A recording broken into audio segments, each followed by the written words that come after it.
I scrolled Marketplace this morning, coffee in hand, and 3 of the first 5 listings were the same overpriced brand everybody chases.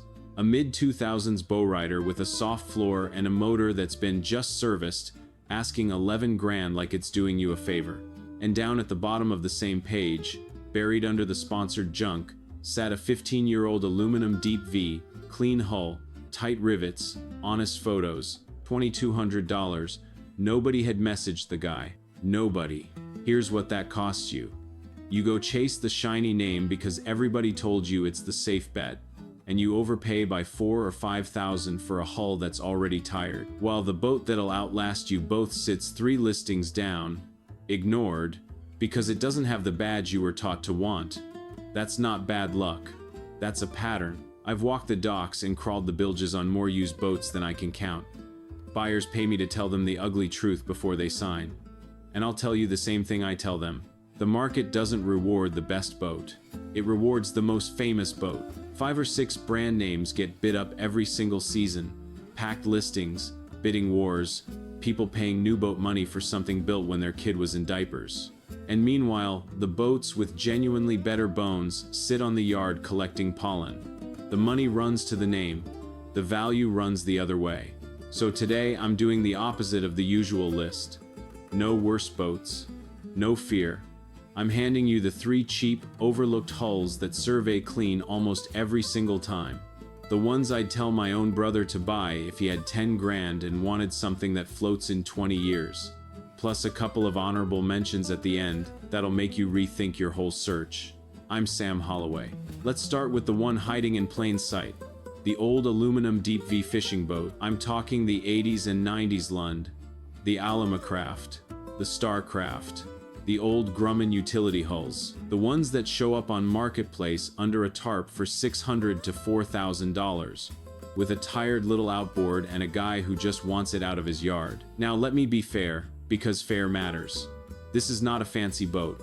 It won't turn heads at the ramp. The old riveted ones can be a little wet in a chop, and the interiors on the cheap ones are usually beat. Torn seats, faded carpet, a live well that hasn't held water since the Clinton years. If you want a cabin, or you want to run big open water offshore, this is the wrong boat, and I won't pretend otherwise. But here's what it gets gloriously right. Aluminum doesn't rot. That's the whole magic. A fiberglass boat can drink water into its core and its transom and its stringers, and quietly turn into a soggy money pit while looking fine on top. Aluminum can't do that. There's no wood core soaking up the lake.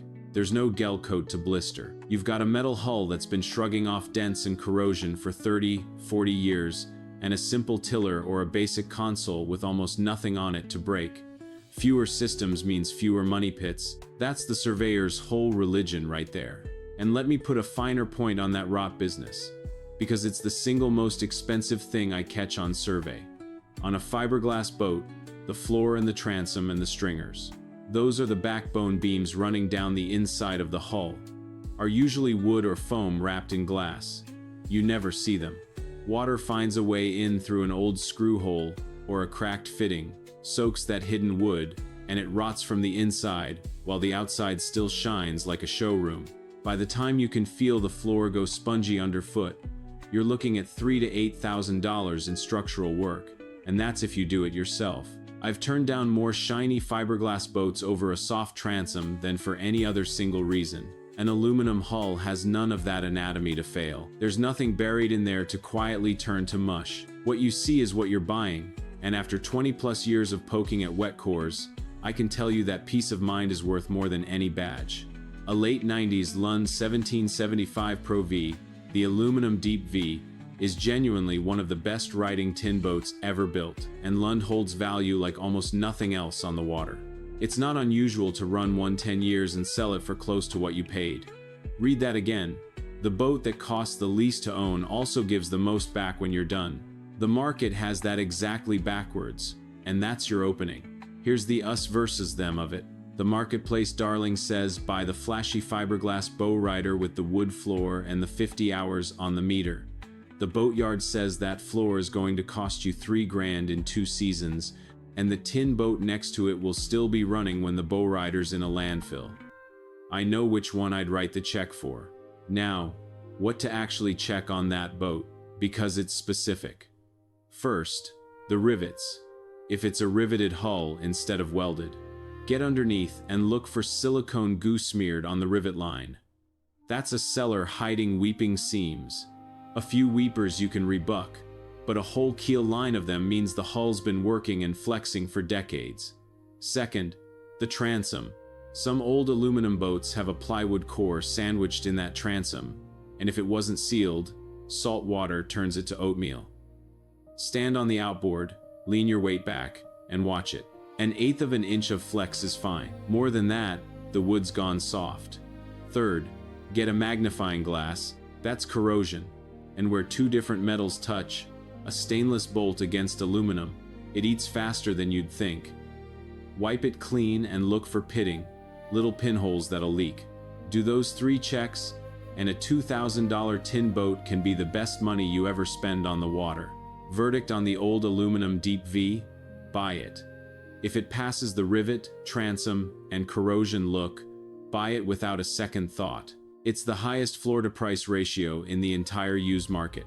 My old mentor, Elton Frawley, an ornery yard hand who taught me most of what I know before he retired, used to say the tin boats were the only honest boats left on the lot, because there was nothing in them to lie to you. He was right. That brings me to number 2, and this one's going to sting the purists a little. The classic Boston whaler. The old 13, the 15, and the 17 Montauk. Now hold on, I know what you're thinking. Whalers aren't cheap, Sam. Everybody wants those. And you're right about the clean ones. But there's a category the market completely ignores. The honest project whaler. Let me be fair to the whaler haters for a second, because there's a real trap here. The old classic whaler is foam cored. Solid foam sandwiched between 2 layers of fiberglass. And that foam is exactly why founder Dick Fisher famously sawed one in half to prove it wouldn't sink. It's called unsinkable for a reason. But that same foam is the boat's one real weakness. If somebody drilled a hole and didn't seal it, or cracked the hull below the waterline and left it in a wet slip, that closed cell foam slowly drinks water, and once it's waterlogged, you cannot dry it out. Ever. A 13-footer that should weigh about 320 pounds can tip the scale at nearly double, because it's carrying a bathtub inside the hull you can't see. Now here's the honesty beat, and this is the part the fearmongers won't tell you. A little water in the foam is not the end of the world. Something like 99% of old whalers have some moisture in them, and most run fine for another 30 years. The market treats every soft-sounding whaler like it's junk and prices it accordingly, which means a sound enough Project 13 shows up cheap, and I mean $3,000 to $7,000 cheap, while a restored one commands over 20. The average clean 13 trades around $9,700.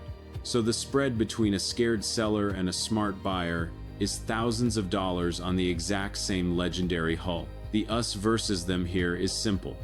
The brochure and the flippers say a whaler is a premium boat, pay premium money. The boatyard says find the one the owner's afraid of, the one that sounds a little dull when you knock on it. Buy it right, and you've got the most confidence-inspiring small boat ever made for the price of a used jet ski. What to check on that boat, specifically? Take the plastic handle of a screwdriver and knock all over the hull and the deck. A dry, healthy whaler rings, a sharp, crisp tap.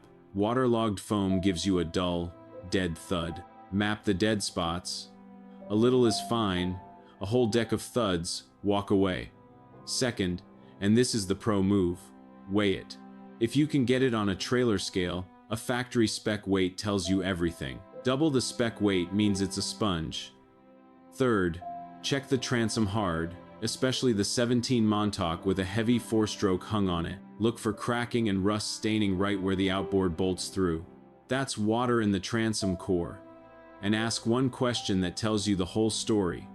Was it stored on the trailer on land, or left in a wet slip? Land stored and covered, the foam stays dry. Wet slip for 20 years, be very careful. Verdict on the classic whaler? Buy it, only if it passes the knock test, and you buy it at project money, not hero money. Don't pay restored prices for a soft boat. But a sound old 13 or Montauk at the right number is a boat your grandkids will still be running. Which reminds me of a fellow named Dale Kepner, bought a beat-looking 1,979 Montauk for next to nothing when everybody else at the auction was fighting over a shiny go-fast boat. Knocked on it first, of course. 20 years later, he's still running that same hull, and he's repowered it once. The go-fast boat those other guys bid up? Long gone. That's the whole video in one story. Number 3. And this one I love, because almost nobody outside the Pacific Northwest even knows the name. Arima. The Sea Ranger and the Sea Chaser. Little foam-filled fishing boats, built in Washington state since about 1985, 17 to 19 feet, hardtop and open models. And they are one of the best-kept secrets in cheap, seaworthy boats. I'll be fair here too, because there are real limits. New ones aren't cheap at all. A new Sea Ranger runs 6 figures. And even used, the clean ones hold value stubbornly, which is actually a compliment to the boat. They're small, they're not fast. As the salmon guys out west like to say, an Arima is a wonderful, seaworthy little boat, as long as you're not in a hurry. If you need speed or a big beam, look elsewhere. But here's why the bones are so good. Same principle as the Whaler. Waterproof flotation foam built into the hull, so it's genuinely hard to sink, and a simple, tough layup designed by people who fish the real ocean, not a boardroom. These boats punch far above their size in a nasty chop. They sip fuel, and there's very little on them to go wrong. A good used Arima is a repower waiting to happen. You find a sound hull with a tired motor, hang a fresh outboard on the back, and you've got a coastal fishing boat for a fraction of what a comparable brand-name hull costs. Arimas hold their value for a reason, and that reason is they're just honestly built. The us versus them. The marketplace crowd is fighting over the famous saltwater brand at 40 grand. The old salt who actually fishes the strait quietly buys a 15-year-old Arima for a third of that, drops in a new motor, and outfishes all of them in weather that sends the fancy boats home. Follow the guys who catch fish, not the guys who post the most photos. What to check on that boat? Specifically, because the Arima has one weak point you must find. The transom. It's built from 2 pieces of wood, glassed and sealed, and on a boat this old, if that seal ever failed, the core can go soft. Knock on the transom with your knuckles or a rubber mallet. A dry, solid transom gives a clean, crisp sound.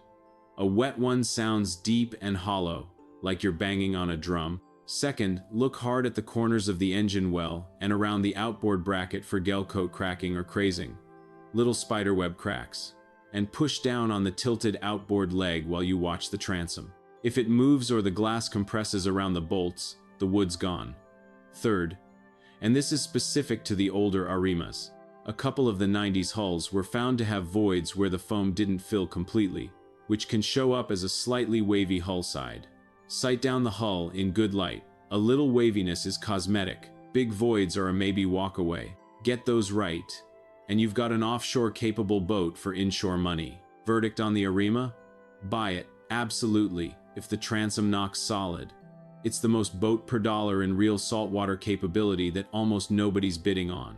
And honestly, nobody publishes clean resale data on these things the way they do on the big brands. There's no tidy depreciation chart I can point you to, but the pattern I've watched for years is dead consistent. They sell fast when they come up, and they sell to people who already know. That's the tell. Now, before I let you go, let me do a quick lightning round. 2 honorable mentions that didn't quite make the top 3, but belong on your search. Honorable mention 1, the C-Dory 22, cult following and deserved. It's a little trailerable cabin boat, first built in 1987, and the hull is solid, seaworthy, and dead practical. You can sleep aboard, run the coast, and tow it home behind a half-ton truck. Now, the catch, and this is why it's an honorable mention and not a hero. The C-Dory crowd knows exactly what they've got, so these hold value hard. Used ones tend to run 35 to 50,000, sometimes more. Not cheap. But if you want the most usable little pocket cruiser for the money, and you find a tired one that needs cosmetics, it's a fantastic buy. just know you're not sneaking one past anybody.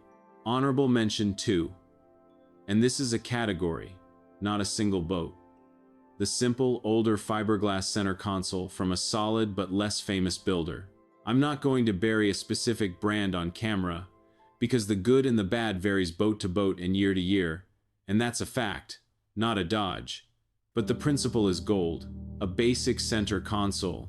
No cabin, no complicated systems, one outboard, an open deck you can hose out, from a builder with a decent reputation but no cachet, is one of the great buys in fishing boats. The market pays a premium for the logo on the side. It does not pay a premium for the layup underneath, which is often just as good.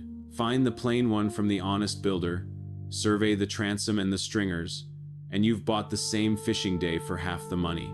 And here's a buying tip that ties every one of these together, because it's how you actually steal one of these hulls.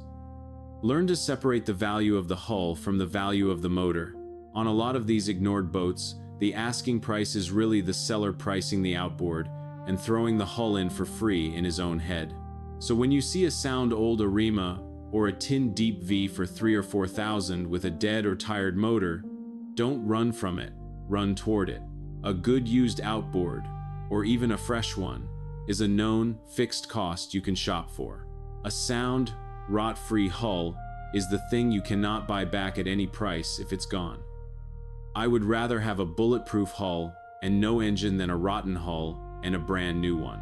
9 times out of 10, the smart play is a clean hull plus a repower, and you end up with essentially a new boat, for real money, that the badge chasers walked right past. Here's the thread running through all 5 of these, and I want you to hold on to it. Cheap and ignored is not the same as bad. Usually it means the boat had the wrong badge, or a cosmetic problem that scared a seller, or it came from a builder who spent the money on the hull instead of the marketing. The market bids up fame, it sleeps on bones. And a boat with good bones and an honest price is the only kind that makes you money instead of costing it. Now, I've owned the mistake myself, so I'll say this plainly. Years back, I bought the famous name, overpaid, ignored the soft spot I could hear when I knocked on it because the badge made me stupid for an afternoon, spent the next 2 summers pouring money into that transom. The tin boat I passed on that same week? A buddy grabbed it, ran it a decade, sold it for what he paid. I earned that lesson the expensive way so you don't have to. Knock before you fall in love. Next time I'm flipping this whole thing over, I'll show you the 15 boats going the other direction. The ones dealers can't give away. The hulls I'd walk from even if they handed me the keys for free. That's the opposite of Goldmine, and it'll save you from the worst check you could ever write. Buy smart, stay afloat. I'm Sam Holloway, I'll see you back at the dock.